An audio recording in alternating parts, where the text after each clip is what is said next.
Компанія Vents представляє новинку – вентилятор Vents Style Eco.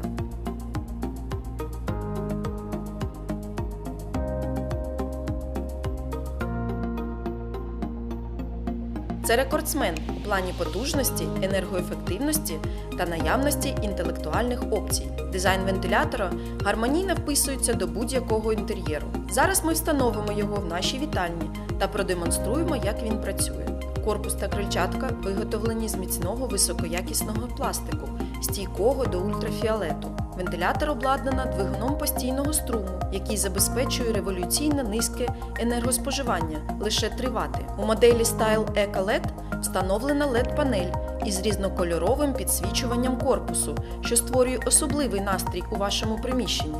На корпусі вентилятора встановлена сенсорну панель, за допомогою якої можна налаштувати таймер та датчик вологості.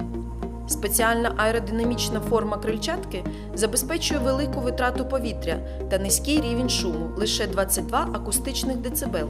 Уявіть, що поруч із вами тихенько муркоче кошеня. Максимальна витрата повітря у поєднанні з низьким рівнем шуму гарантує ідеальний мікроклімат. Отже, наш сучасний Vents Eco Style встановлено.